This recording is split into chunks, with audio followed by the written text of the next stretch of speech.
అదిరన్ సంచ మహేశ్వరంకి అతి సమీపంలో హెచ్ఎండిఏ అప్రూవ్డ్ విల్లా ప్లాట్లు ఈఎంఐ మరియు బ్యాంక్ లోన్ సౌకర్యం అందుబాటులో. అందరికీ నమస్కారం. నేను Swaroopa Potlapalli. Welcome to Suman TV. Mass Maharaja Ravi Teja 75వ సినిమాగా త్వరలో రిలీజ్ అవ్వబోతున్న మాస్ జాతర సినిమాలోని ఓలే ఓలే సాంగ్ ఇప్పుడు వివాదాల్లోకి ఎక్కింది. ముఖ్యంగా ఈ పాటలో ఉన్న కొన్ని పదాలు, బూతులు, తిట్లు అంటూ ప్రేక్షకులు ఫైర్ అవుతున్నారు. ప్రస్తుతం నాతో పాటు ఉన్నారు సీనియర్ ఫిల్మ్ జర్నలిస్ట్ క్రిటిక్ ప్రభు గారు. ఆయనతో మాట్లాడి ఈ పాట గురించి అనేక విషయాలు తెలుసుకుందాం. నమస్తే ప్రభు గారు.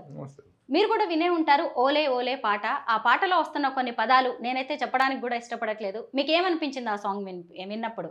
మీరేదో బూతులు అన్నారు, బూతుల్లో కనిపించినాయా మీకు? అంటే కొంచెం వాటిని మనం తిట్టడానికి ఉపయోగిస్తాం కదా పల్లెటూళ్ళలో.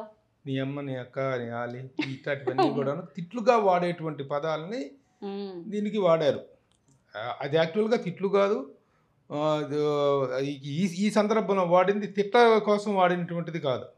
ఆ పిల్లని అప్రిషియేట్ నీ అమ్మ, నీ యొక్క అదే గతంలో కూడా ఎన్నో పాటల్లో ఎవరికన్నారా నిన్ను ఇంత అందంగా అనేటువంటి అప్రిషియేషన్ తల్లిదండ్రులను ఇది చేసినటువంటి ఆ పిల్ల తల్లిదండ్రులు చేసి మాట్లాడినటువంటి సందర్భాలు ఉన్నాయి. కానీ దీంట్లో ధ్వని మాత్రమే తప్ప నిజంగా సాహిత్యంలో బూతు లేదు. ధ్వని మాత్రం అలాగే ఉంది. తిట్లునే దీనిగా వాడుకున్నట్టు పల్లెటూరులో కానీ ఎక్కడైనా వాడుకునేటువంటి తిట్ల రూపంలో వాడేటువంటి వాటిని పాటకి పల్లవిగా చేయటం అనేటువంటి జరిగింది. యాక్చువల్గా అంత ఇదిగా ఆక్షేపణీయం కాదు, కానీ ఆ సౌండింగ్ అనేది మాత్రం నిజంగా ఆక్షేపణీయం. కానీ ఆ స్టెప్పులు ఎంత బాగున్నాయో, ఫుల్ జోష్ తో చేస్తూ ఉన్నారు. మాస్ మసాలా జాతర సాంగ్. ఆ జాతర సాంగ్లో దీన్ని ఏమి సమర్థించలేము. ఇలాంటి ట్యూనింగ్ని, ఇలాంటి పదాలని వాడటం అనేటువంటిది సమర్థించలేము. కానీ నిజంగా తర్వాత రిమైనింగ్ చరణాల్లో కానీ వాటిల్లో కానీ చక్కని ఇదే ఉంది. యాక్చువల్గా ఈ సందర్భంలో కానీ ఈ రీసెంట్ టైమ్స్లో మన సినీ సంగీత సాహిత్యాల గురించి మనం అంత తక్కువ సాహిత్య విలువల గురించి వాటి గురించి అంత తక్కువ మాట్లాడుకుంటే అంత బెటరు. ఎందుకంటే ఇప్పుడు కొత్తగా సాహిత్యపరమైనటువంటి పాటలు భావుకత్వానికి, భావోద్వేగానికి సంబంధించిన పాటలు ఎక్కువగా రావట్లేదు. ఎక్కువగా మ్యూజిక్ డైరెక్టర్స్ ఇస్తున్నటువంటి మాస్ ట్యూన్స్కి మాత్రమే రైటర్స్ రాస్తున్నారు. ఆ ట్యూన్లో సెట్ అయ్యేటువంటి దీని గురించే రాస్తున్నారు తప్ప ఇక మనం ఎక్కువగా దాని గురించి ఆక్షేపించుకొని మరి సమాజం నాశనం అయిపోతుందని చెప్పే అంత స్థాయి కాదు. కానీ కొంచెం బెటర్ వర్డ్స్ వాడుకొని ఉంటే బాగుండేది ఆ పల్లవి వరకు. మిగతా చరణాల్లో కానీ మిగతా మ్యూజిక్లో కానీ ఆ మాస్ బీటు, ఆ మాస్ అప్పీలు, ఆ టైటిల్కి తగ్గట్టుగా అందులో రవితేజ లాంటి ఒక ఎనర్జెటిక్ స్టార్ చేసినప్పుడు ఉండేటువంటి ఆ ఊపు అవన్నీ దాంట్లో ఉన్నాయి. అందులో శ్రీలీల కాంబినేషన్, వాళ్ళిద్దరి గతంలో కూడా చాలా super duper hit combination songs ఉన్నాయి. కాబట్టి ఆ యాంగిల్లో ఆ మాస్ అప్పీల్ కోసం చేసిందే తప్ప ఆ బిగినింగ్ పల్లవిని మాత్రం కొంచెం ఏదైనా సంస్కరించుకుంటే బాగుండేది అనేటువంటి ఫీలింగ్ కలిగింది నాకు. అయితే ఇప్పుడేం సంస్కరించడానికి ఏం లేదు కదా అక్కడ. అయితే ఇప్పుడు ఏవైతే ప్రేక్షకులు ఇష్టపడట్లేదో వినడానికి కూడా వాటిని కట్ చేసే అవకాశం ఉండదా? సెన్సార్ అనేది కూడా ఉంటుంది కదా. సెన్సార్ మరి ఎలా రియాక్ట్ అవుతుందో చూడదు. ఆల్గా అయిపోయినట్టు సెన్సార్ కూడా. రేపు 30వ తారీఖు సినిమా రిలీజ్, అక్టోబర్ 30న. అయితే ఈ సినిమాకి సంబంధించిన ప్రమోషనల్ ఇంటర్వ్యూ చేశారు సుమ. అప్పుడు కూడా హీరోని, డైరెక్టర్ని, వాళ్ళందరినీ కూడా ఏంటి ఇలాంటి పదాలు వాడారు అని ఆమె క్వశ్చన్ చేయడం జరిగింది. వాళ్ళు సమర్థించుకునే ప్రయత్నం చేశారు, కానీ చాలామంది పబ్లిక్ అయితే ఒప్పుకోవట్లేదు. అవును, ఏదైనా చేసుకున్నప్పుడు వాళ్ళ యాంగిల్ ఏంటో, వాళ్ళ పర్స్పెక్షన్ ఏంటనేటువంటి వాళ్ళు సమర్థించుకునే ఇదిలోనే చెప్తారు. అదే చెప్పారు. ఇంతకుముందు ఇంత ఎక్కువగా వచ్చినటువంటి చాలా ఉన్నాయి. అతను డైరెక్టర్ చెప్తున్నాడు కదా, వేరే వాళ్ళు వాడితేనేమో దాన్ని ఇది అంటున్నారు, వేరే వాళ్ళు వాడితేనేమో బోల్డ్ అంటున్నారు, నేను రాస్తే బూత్ అంటున్నాను, నేను చూపిస్తే బూత్ అంటున్నారండి. నిజంగా బోల్డ్ కంటెంట్కి, బూత్ కంటెంట్కి, ఒక కన్విక్షన్తో చెప్పేటువంటి కంటెంట్కి చాలా తేడా ఉంటుందమ్మా. బోల్డ్ పేరుతో చెత్తా చెదారని నీచమైనటువంటి వేస్తున్నటువంటి ఇవి ఉన్నాయి. సీన్స్ కానీ, సాంగ్స్ కానీ, వల్గర్ ఎస్పెక్ట్స్ చేస్తున్నటువంటి ఆ వెబ్ సిరీస్లో కానీ, వీటిలో కానీ చేస్తున్న దరిద్రాలు.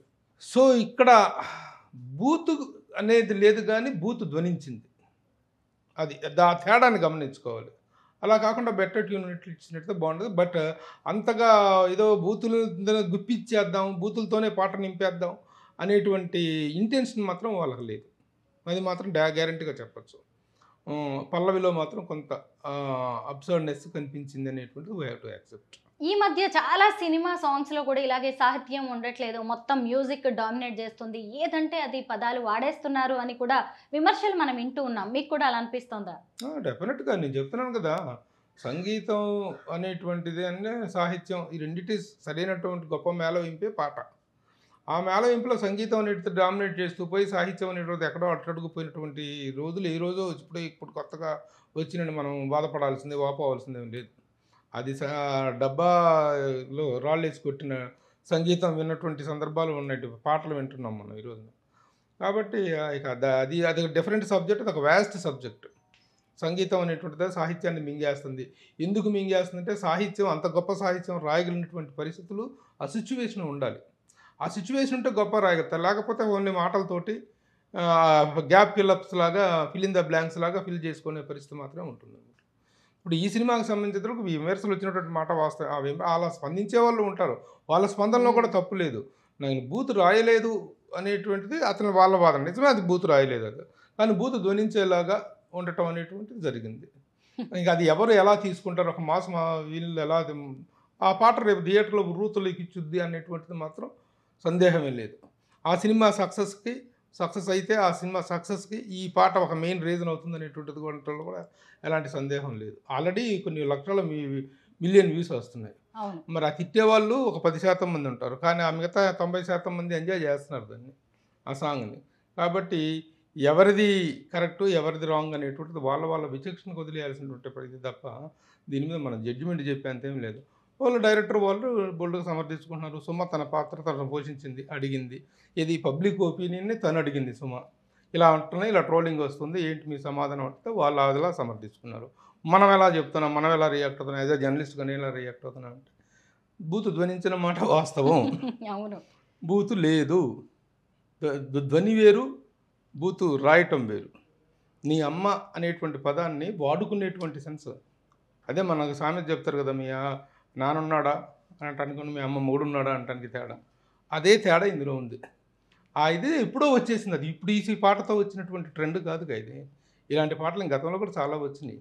ఈ ట్రెండ్ అనేటువంటిది ఎప్పుడో 25 ఏళ్ల కిందనే సర్వనాశనానికి దారితీసింది. అది దాన్ని ఇప్పుడు వీళ్ళ పాయింట్ ఆఫ్ వ్యూలో మనం ఆక్షేపించలేం. వీళ్ళే చేసినటువంటి నేరంగా మనం చెప్పలేము. అది బీమ్స్ రాసిన కుర్రోడు ఎవరు, కొత్త కుర్రోడు భాస్కర్ యాదవ్ దాసరి అని ఇంకో పేరు కూడా వినిపిస్తుంది. కాసర్ల శ్యామ ఇంకొక వెబ్సైట్స్లో ఎక్కడ రాంగ్ రాశారు.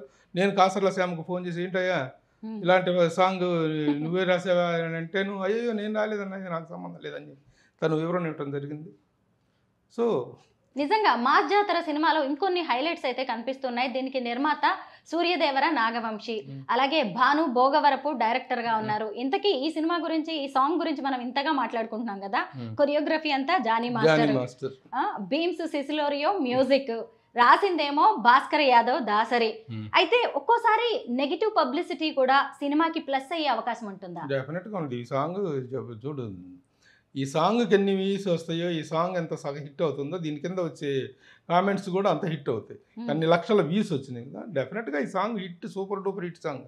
డెఫినెట్గా ఈ సాంగ్ కోసం థియేటర్లో వెయిట్ చేసేటువంటి పరిస్థితి డెఫినెట్గా ఉంటుంది. అలాగే డైరెక్టర్ కూడాను చాలా మాస్ అపీల్ ఉన్నటువంటి వాటికి మన సామజవర్గంలో అనే సినిమా ఎంత నీట్గా తీసాడు, చాలా చక్కగా చేశాడు.